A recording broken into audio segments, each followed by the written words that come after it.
The movie started with an exciting scene. A bright ball flew through the sky and crashed into a lake on Earth. But it wasn't just a regular space rock, it was a spaceship that accidentally landed here. Two people who looked like astronauts came out of the spaceship quickly, trying to escape the wreckage. These weren't ordinary astronauts, they were highly trained soldiers from a faraway planet.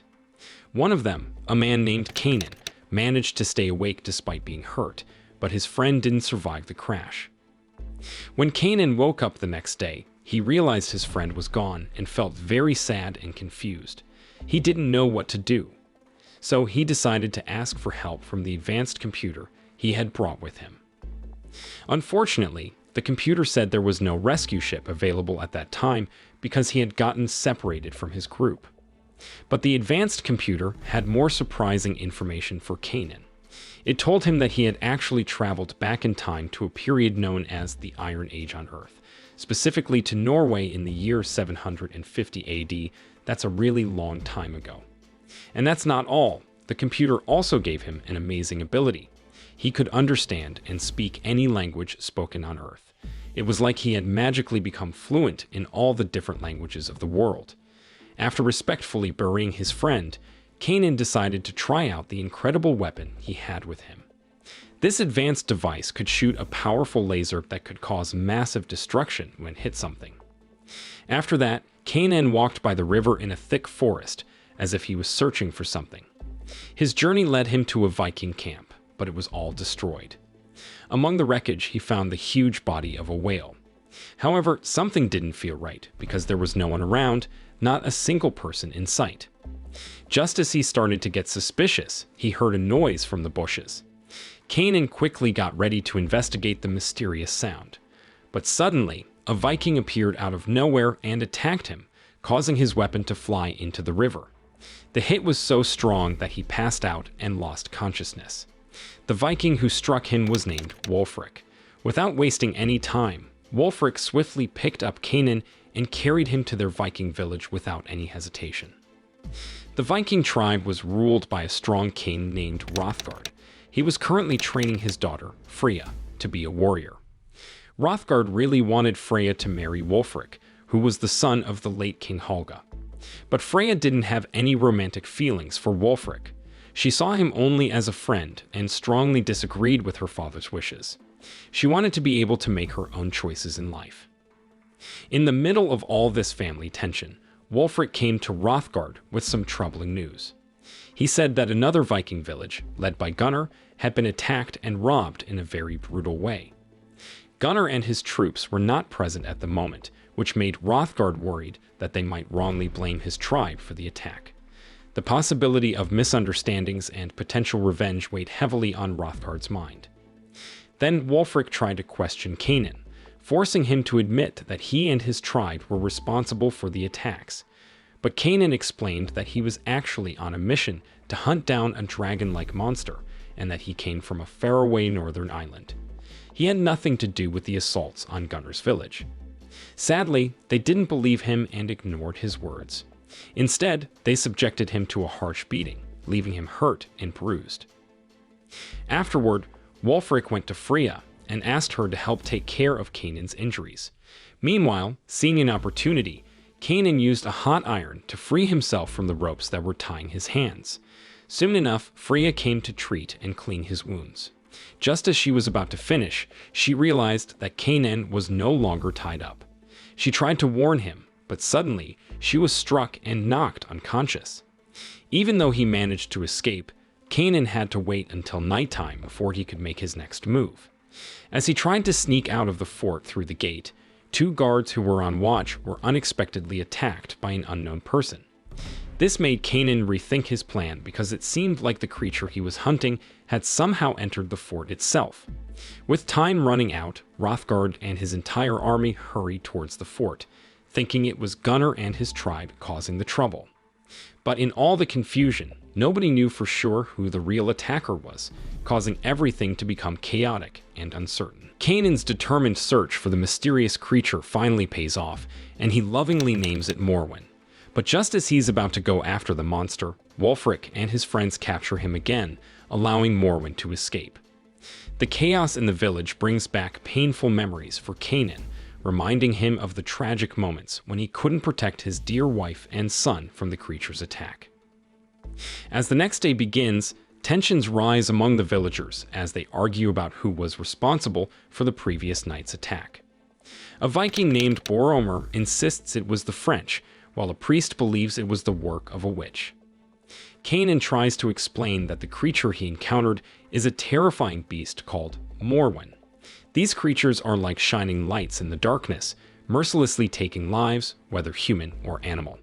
It attacked him because it saw the village as its territory. Overwhelmed by guilt for bringing Moorwen to Earth in his spaceship, Kainan feels responsible for the chaos and promises to help capture the creature. The villagers quickly gather their resources for the hunt. However, before they set off on their mission, Freya, seeking revenge for what happened the previous day, confronts Kainan and hits him hard. As they enter the jungle, they come across a gruesome scene with bloodstains and torn animal remains. Wulfric concludes that wild animals are responsible and tells everyone to split up, despite Kainan's advice to stay together. While Kainan shows Wulfric the spot where his plane crashed, they hear a sudden cry, indicating that someone is being attacked. They quickly rush to help and find a huge bear as the attacker. The bear tries to attack Hrothgar, but Kainan, even though he's tied up, manages to intervene just in time. The other Vikings join in to defeat the bear. Hrothgar is extremely grateful to Kainan for saving his life, so he releases him from his restraints and gives him a sword as a token of gratitude. In the evening, there's a big celebration to honor their victory over the bear. At first, there's a quiet moment as Kainan, a stranger among them, joins the festivities. But Hrothgar breaks the silence by warmly welcoming Kainan, which makes everyone cheer for him. Amidst the joyful atmosphere, Wulfric challenges Kainan to a game called The Shield. Excitedly accepting the challenge, Kainan learns the simple rules. They have to walk on a shield for as long as they can. Wulfric starts running on the shield and encourages Kainan to chase him. With a daring move, Wulfric tempts Kainan to do a perfect somersault. Unfortunately, the shield under Kainan gives way, causing him to stumble and fall. After their previous encounter, Freya approaches Kainan to apologize for her actions and thank him for saving her father. Kainan reveals to Freya that the bear wasn't the real attacker. Instead, there's a much scarier creature called Moorwen responsible for the village attacks. While they are having a conversation, their peaceful moment is interrupted by Gunnar and his tribe launching an attack. Freya hurries to inform her father, and a violent clash between the Vikings becomes inevitable. In the midst of the battle, Gunnar specifically targets Hrothgar, blaming him for the tragedy that struck his tribe and the loss of his wife and son. Hrothgar is in great danger, but once again, Kainan comes to his rescue. After a fierce fight, Gunnar's forces are forced to retreat, swearing to return. Gunnar decides to set up camp near Hrothgar's fortress.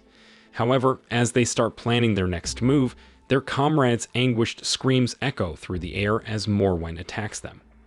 From a close distance, Gunnar witnesses Moorwen relentlessly attacking his men, confirming his belief that Moorwen was the one who destroyed his village. Gunnar and the surviving members of his tribe hurriedly make their way to Hrothgar's fort, seeking safety. But Wulfric, suspicious of their intentions, orders the archers to eliminate them all. Thankfully, Kainan comes down from the fort, opens the gate, and allows them to enter.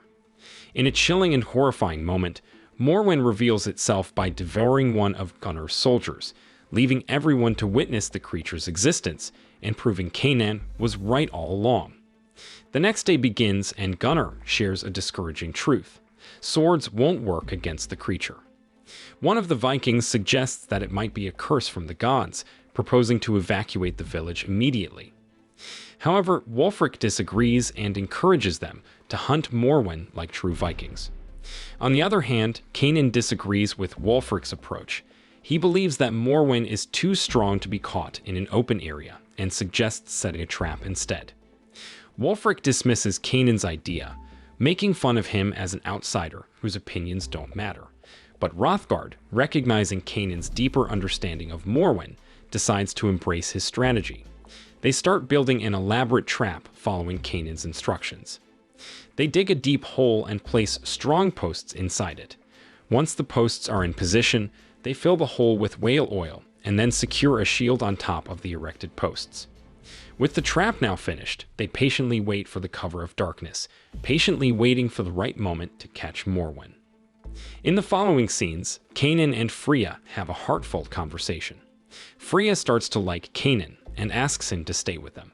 But Kainan humbly reveals that he's not as good as people think. He tells her the dark truth about his people, who, like humans on Earth, have a history of invading and taking over other planets. One of those planets was Moorwen. Kainan and his people mercilessly killed millions of Moorwen using fire to claim their planet. They thought they had wiped out all the Moorwen and quickly settled on the planet. However, tragedy struck when Kainan had to leave his family for a short time. During his absence, one surviving Moorwen brought devastation and killed hundreds of people, including Kainan's wife and son. As the time comes to capture Moorwen, Kainan and Wulfric become bait, luring the creature into the fort. Meanwhile, the other Vikings stand guard, ready for the final showdown. Finally, Moorwen appears as they had hoped, but a careless priest tries to cast spells on the creature, injuring everyone and leading to his immediate death. In response, Wulfric and Kainan quickly throw their spears and guide Moorwen into a trap they had prepared. Wulfric almost gets caught by the creature, but luckily, Kainan saves him just in time. Without wasting a moment, Hrothgar and the other Vikings rain down fiery arrows onto the trap, causing a powerful explosion that engulfs the monster in flames, finally putting an end to its terrifying reign. They thought they had succeeded in their plan, but their joy was short-lived when a young boy discovers another Moorwen lurking nearby. Chaos erupts as the women, who had been hiding, desperately try to escape and save themselves. At the same time, the larger Moorwen, believed to be defeated, miraculously survives the trap. It violently attacks the villagers before managing to escape from their grasp. Sadly, during the chaos, Hrothgar is killed by a small Moorwen while trying to protect Freya. His death fills everyone with sadness, and they make a collective decision to leave the village, except for Kainan and a few Vikings who stay behind to pursue Moorwen. Understanding the need for a leader, Kainan advises Wulfric to become the king and fill the void left by Hrothgar. Later on, they go to draw water from the well, only to be shocked by the sight of blood contaminating the once clear water. Kainan suspects that the Moorwen have come out of the well and found a way to escape through it. To counter this threat, he comes up with a plan to explore the well. But before they can begin their risky venture, they need stronger iron as their weapon against the Moorwen. Kainan leads Wulfric and Freya to a nearby lake, where his spaceship had crashed, in search of metal shards from the wreckage. As they retrieve the iron and swim back to the surface, Kainan is shocked to find their boat destroyed and Wulfric unconscious. To add to the mystery, Freya has inexplicably disappeared from the scene. Returning to the fortress, Kainan and Wulfric find Boromir and ask him to make a metal sword using the materials they salvaged from Kainan's spaceship. With the sword ready, they begin their daring plan to explore the well. To their surprise, the well reveals a secret passage that leads to a cavern. Meanwhile, Freya wakes up in a grim scene surrounded by many dead bodies. She realizes that the Moorwen had tricked everyone into going into the cave. Overwhelmed by fear, Freya screams uncontrollably, unintentionally letting the Moorwen know she's there. The creatures start closing in on her, but one of the Vikings accidentally kicks a stone, catching the Moorwen's attention and giving Freya a brief moment of relief. They leave her alone and turn their focus to other people. It becomes clear that the Moorwen have multiplied, and now there are two of them. Luckily, the mother Moorwen is still injured from the trap they set the previous night. Kainan and his comrades continue their mission, determined to find and rescue Freya. Suddenly, they are attacked by the Moorwen. The clever little Moorwen proves to be a formidable opponent, outsmarting them and causing the loss of some of their fellow Vikings. Amidst the chaos, Kainan hears Freya's terrified cries, but unfortunately, the little Moorwen also hears her voice and gets closer to her location.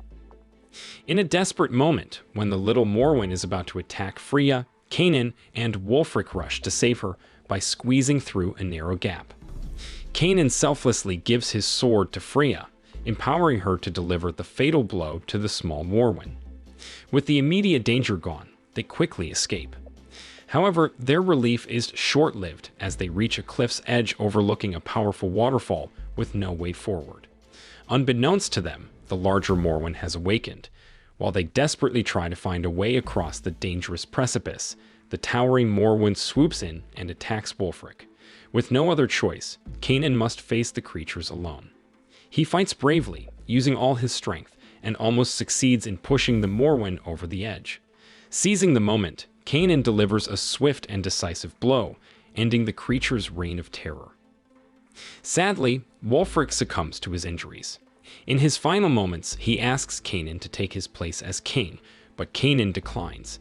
He believes his mission is accomplished, and he must return to his home planet. With determination, Kainan goes back to the wreckage of his spaceship to retrieve a device. Under the cover of night, he tries to send a signal to his comrades, and soon a spaceship appears on the horizon, ready to pick him up.